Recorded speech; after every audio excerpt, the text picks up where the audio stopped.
السلام علیکم معزز ناظرین، پیارے دوستوں، بہنوں، بھائیوں اور بزرگوں، میں حافظ صفد نواز ایڈوکیٹ آپ کو اپنے اسلامی چینل کے اندر خوش آمدید کہتا ہوں۔ اور ہر روز کی طرح آج بھی ہم انشاءاللہ پارہ نمبر 22 سورۃ الاحزاب کی آیات نمبر 38 تا 49 تک کی تلاوت، ترجمہ، تفسیر اور شان نزول پڑھنے کے شرف حاصل کریں گے۔ تلاوت شروع کرنے سے پہلے ہم درود شریف پڑھتے ہیں، آپ بھی میرے ساتھ پڑھیں۔ اللهم صل على محمد وعلى آل محمد كما صليت على إبراهيم وعلى آل إبراهيم إنك حميد مجيد. اللهم بارك على محمد وعلى آل محمد كما باركت على إبراهيم وعلى آل إبراهيم إنك حميد مجيد. أما بعد فأعوذ بالله من الشيطان الرجيم. بسم الله الرحمن الرحيم.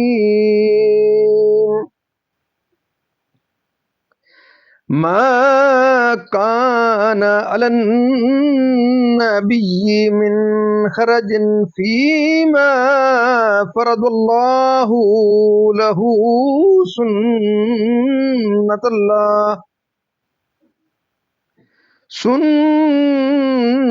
الله في الذين خلوا من قبل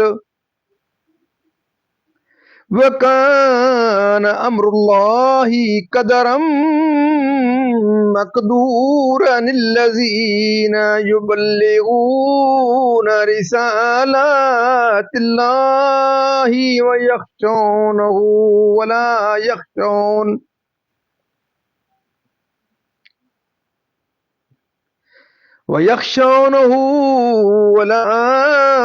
يخشون أحدا إلا الله وكفى بالله حسيبا.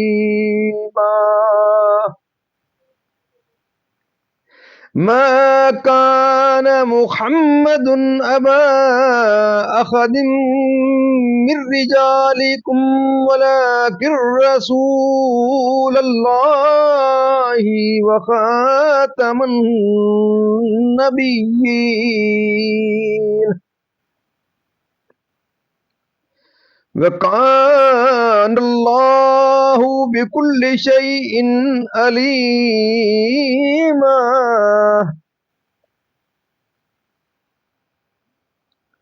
يا أيها الذين آمنوا اذكروا الله ذكرا كثيرا وسبحوه بكرة وأصيلا. هو الذي يصلي عليكم وملائكته ليخرجكم من الظلمات إلى النور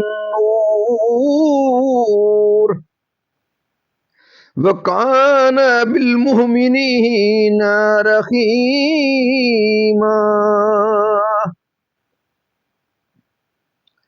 تحيتهم يوم يلقونه سلام وأعد لهم أجرا كريما. يا أيها النبي إنا أرسلناك شاهدا ومبشرا ونذيرا. شاهدا ومبشرا ونذيرا وداعيا إلى الله بإذنه وسراجا منيرا. بإذنه وسراجا منيرا وبشر المؤمنين بأن لهم من الله فضلا كبيرا ولا تطع الكافرين والمنافقين ودع أذاهم وتوكل على الله وكفى بالله وكيلا يا أيها الذين آمنوا إذا نكحتم المؤمنات ثم طلقتموهن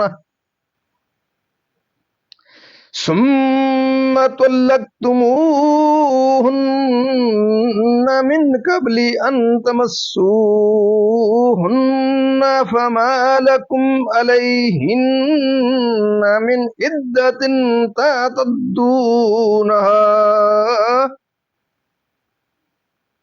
فمتعوهن وسرحوهن سراحا جميلا صدق اللہ العظیم۔ ترجمہ: نبی پر کوئی حرج نہیں اس بات میں جو اللہ نے اس کے لیے مقرر فرمائی۔ اللہ کا دستور چلا آ رہا ہے ان میں جو پہلے گزر چلے، اور اللہ کا کام مقرر تقدیر ہے۔ وہ جو اللہ کے پیام پہنچاتے اور اس سے ڈرتے اور اللہ کے سوا کسی کا خوف نہ کرتے، اور اللہ بس ہے حساب لینے والا۔ محمد تمہارے مردوں میں کسی کے باپ نہیں، ہاں اللہ کے رسول ہیں اور سب نبیوں کے پچھلے، اور اللہ سب کچھ جانتا ہے۔ اے ایمان والو، اللہ کو بہت یاد کرو اور صبح و شام اس کی پاکی بولو۔ وہی ہے کہ درود بھیجتا ہے تم پر، وہ اور اس کے فرشتے، کہ تمہیں اندھیریوں سے اجالے کی طرف نکالے، اور وہ مسلمانوں پر مہربان ہے۔ ان کے لیے ملتے وقت کی دعا سلام ہے، اور ان کے لیے عزت کا ثواب تیار کر رکھا ہے۔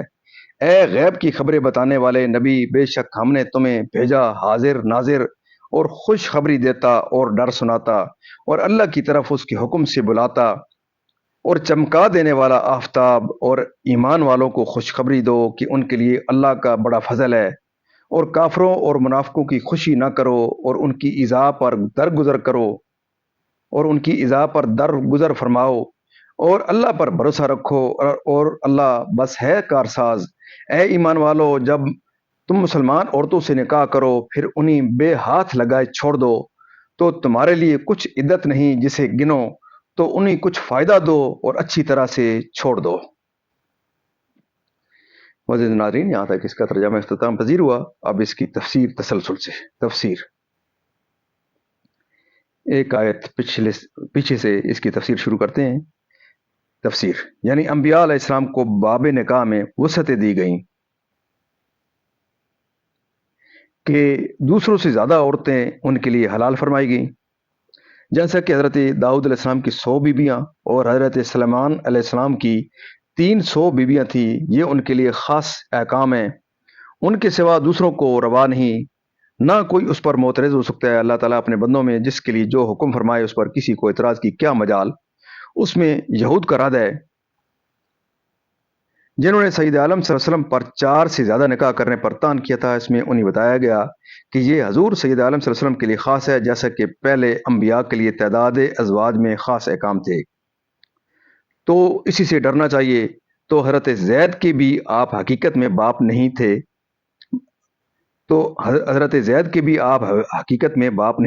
کہ ان کی منکوہ آپ کے لیے حلال نہ ہوتی۔ قاسم و طیب و طاہر و ابراہیم حضور سید عالم صلی اللہ علیہ وسلم کے فرزند تھے، مگر وہ اس عمر کو نہ پہنچے کہ انہیں مرد کہا جائے۔ انہوں نے بچپن میں وفات پائی، اور سب رسول ناصح، شفیق اور واجب التوقیر و لازم الطاعہ ہونے کے لحاظ سے اپنی امت کے باپ کہلاتے ہیں، بلکہ ان کے حقوق حقیقی باپ کے حقوق سے بھی بہت زیادہ ہیں، لیکن اس سے امت حقیقی اولاد نہیں ہو جاتی، اور حقیقی اولاد کے تمام احکام وراثت وغیرہ اس کے لیے ثابت نہیں ہوتے۔ یعنی آخر الانبیاء کے نبوت آپ پر ختم ہو گئی، آپ کی نبوت کے بعد کسی کو نبوت نہیں مل سکتی، حتیٰ کہ جب حضرت عیسیٰ علیہ السلام نازل ہوں گے تو اگرچہ نبوت پہلے پا چکے ہیں، مگر نزول کے بعد شریعت محمدیہ پر عامل ہوں گے اور اسی شریعت پر حکم کریں گے، اور آپ ہی کے قبلہ یعنی کعبہ معظمہ کی طرف نماز پڑھیں گے۔ حضور کا آخر الانبیاء ہونا قطعی ہے، نص قرآنی بھی اس میں وارد ہے، اور صحابہ کی اور سیاح کی بکثرت احادیث جو حد تواتر تک پہنچتی ہیں، ان سب سے ثابت ہے کہ حضور سب سے پچھلے نبی ہیں۔ آپ کے بعد کوئی نبی ہونے والا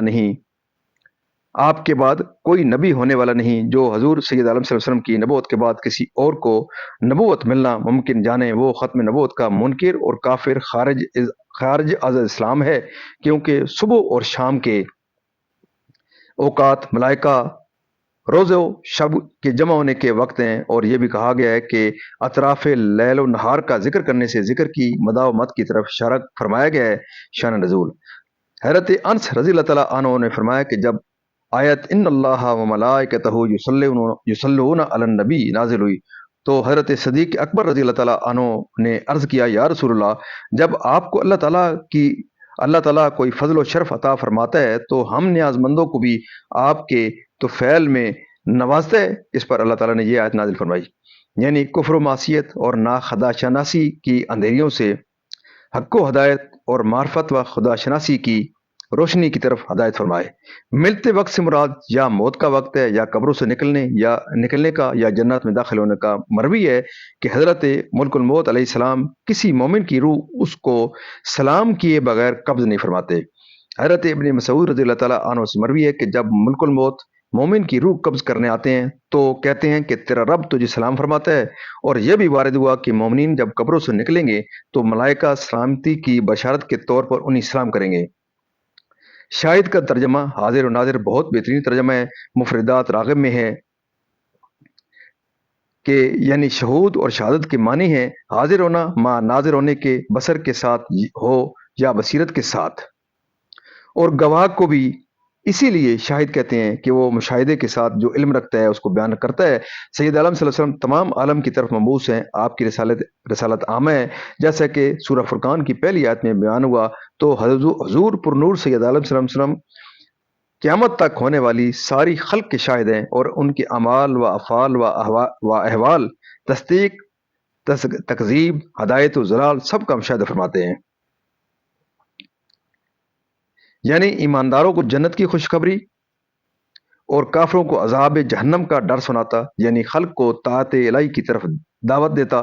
سراج کا ترجمہ آفتاب قرآن کریم کے بالکل مطابق ہے کہ اس میں آفتاب کو سراج فرمایا گیا ہے، جیسا کہ سورہ نوح میں وجعل الشمس سراجا، اور آخری پارہ کی پہلی صورت میں وجعلنا سراجا وہاجا، اور در حقیقت ہزاروں آفتابوں سے زیادہ روشنی آپ کے نور نبوت نے پہنچائی، اور کفر و شرک کے ظلمات شدیدہ کو اپنے نور حقیقت افروز سے دور کر دیا، اور خلق کے لیے معرفت و توحید الہی تک پہنچنے کی راہیں روشن اور واضح کر دیں، اور ضلالت کی وادی تاریک میں راہ گم کرنے والوں کو اپنے انوار و ہدایت سے راہ یا فرمایا، اور اپنے نور نبوت سے ضمائر و بصائر اور قلوب و ارواح کو منور کیا۔ حقیقت میں آپ کا وجود مبارک ایسا آفتاب عالم تاب ہے جس نے ہزارہ آفتاب بنا دیے، اسی لیے اس کی صفت میں منیر ارشاد فرمائے گا جب تک کہ اس بارے میں اللہ تعالیٰ کی طرف سے کوئی حکم دیا جائے۔